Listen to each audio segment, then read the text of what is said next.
and to the broader population. Let's hear from the lady at the front. Greetings, George. I'm Kim Sharif. I am a solicitor, and I am a human rights activist as well, been more at the forefront because of the Yemen situation. I'm originally from the south of Yemen, Hadramaut. I've grown up here, so all my education, everything is here. I'm more of a Rosalie Brown than I am perhaps a Hadramiya. I think one of the biggest issues that we're not addressing heads-on is hypocrisy. Hypocrisy, which is very dangerous for the international platform at the moment from legal perspective. I can tell you and guarantee you that this man who is staying in this hotel in Riyadh has no legitimacy settled. This is a long debate. Another time I'll be able to show you the evidence which I have.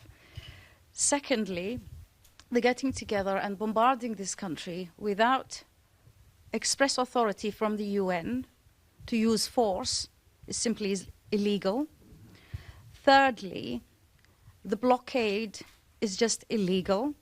Therefore, because if the beginning of the actions and everything else that comes with it is therefore illegal, ab initio illegal, and anything that flows from it is illegal.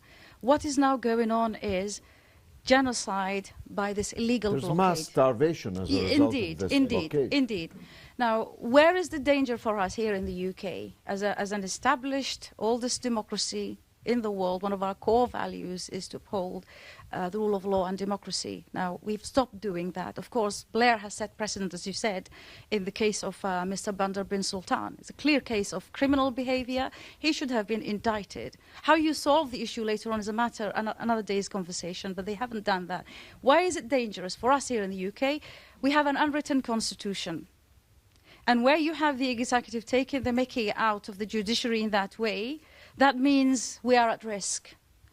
Okay? Furthermore, from the international platform perspective, we have a regime that is by definition a rogue regime, a known criminal.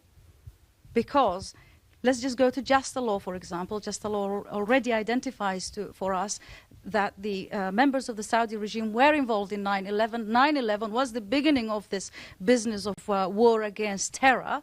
So many people have been rectally fed, so many people have been disappeared, so much has happened since, and we all know. We've lost all our liberties here in the UK. All that I knew as basic classical English law has gone. We don't have that anymore. All of that to fight war on terror. Now, 16 years later, we discover that the criminal that we've been elusively coming after for so many years and destroying so many lives over the process of it happens to be who you just described as our best friend. Now, the decent thing to do after justice, especially now that it's been published and it's all known, the decent and honorable thing, the legal thing to do is indict this regime. Simple. It's a criminal behavior. You've got a rogue regime.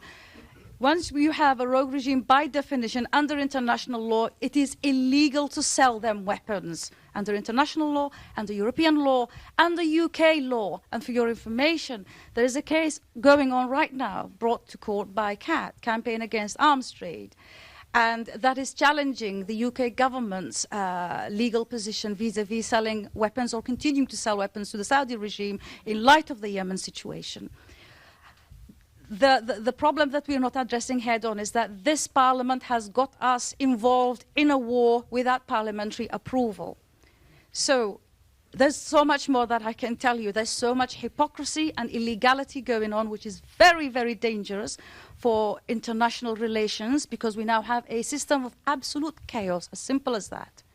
And what rules is rogue regimes like the Saudi regime that is supplying terrorism to the world. It is, because Talibans are Wahhabis, Al-Shabaabs are Wahhabis, Boko Haram are Wahhabis, Daesh are Wahhabis, Al-Qaeda are Wahhabis. Everybody who does this kind of butchering anywhere in the world is a Wahhabi. It's a fact. For your own information, which is a very useful thing that has happened recently, beautiful, our brothers in the Ahl Sunnah wal Jama'ah got together in a big conference in Chechnya where they denounced the Wahhabi regime as being outside the Sunnah. If it is outside the Sunnah, therefore, by definition, it is outside Shia. Therefore, it is not within the fold of Islam. So to call the Saudi regime Islamic is actually wrong. And therefore, I ask... I ask all civil societies and anyone who cares about this great country, which I love, it is my country, to stand up now and apply the law of this land and the law that we are obliged to comply with and apply, which is the international rules of law. To this day, we haven't actually Brexited. We are still within Europe. Therefore, we must apply these laws. And if we don't, then we are, by definition, criminals. If you aid and abet, if you know a known criminal, and you know he is a murderer, and then you go and give him knives and guns and bombs, what do you think he's going to do with it? Play with it in the garden? No, he's going to go and murder people. So by law, under English law, you are aiding and abetting a very serious crime, and you are a criminal. Now, by definition, from what is going on in the world today, we in Britain are really in a very, very dangerous and frightening situation. I ask my fellow Brits to stand up and say, let's restore the integrity of this parliament and the system of this country, and let's be what we used to be and stop playing with criminals and known hoodlums like the Saudi rogue regime. That's a butcher. You've said it. 16-year-old boy is sentenced to crucifixion, beheadings, hanging and quartering. Why? Because he just stood up and wanted to speak his mind. Is that allowed? Am I allowed to go and deal? This is, to me, paedophiliac of a kind. It's a brutal kind of paedophilia to me. It is child abuse. How can we go and have relations? I do understand here in Britain we've destroyed our industries in the 80s. We've got nothing left for us to export other than weapons and security. May I recommend that we make them the luxurious yachts and airplanes and private jets they love instead, because BAE can do that, and we will still make the money. And above all, our obligation is to stand now and apply the rule of law and prosecute this regime, because it is a criminal regime. Thank you.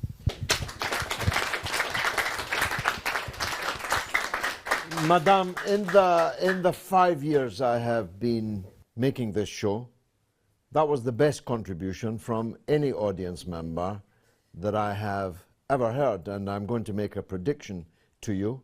Over the next days, you're going to be a YouTube sensation. And millions of people are going to watch it. Secondly, if I'm ever in trouble, la samahallah, I want you as my lawyer. But thirdly, I'm afraid you're defending a Britain that never existed. And it pains me to point it out to you. I do recognize that. Well, no, because we're running out of time and I'm speaking It does now. exist, it does. And I am coming from the legal fraternity, Yes, and our but system it's is all the a best in the facade. world. It's all a farce. Yeah. And it's always been a farce. Ask him. He's Sudanese. What law, what civilization, what morals But you see, I'm were a woman. involved in us I'm a going woman. to his country or her country, India? We went there to steal all their things. All this democracy and law is just lipstick on a pig. That's all it is. It's lipstick on a pig. And lipstick, as you well know, can be wiped off just like that. And whenever they don't want to wear it anymore, they just wipe it off.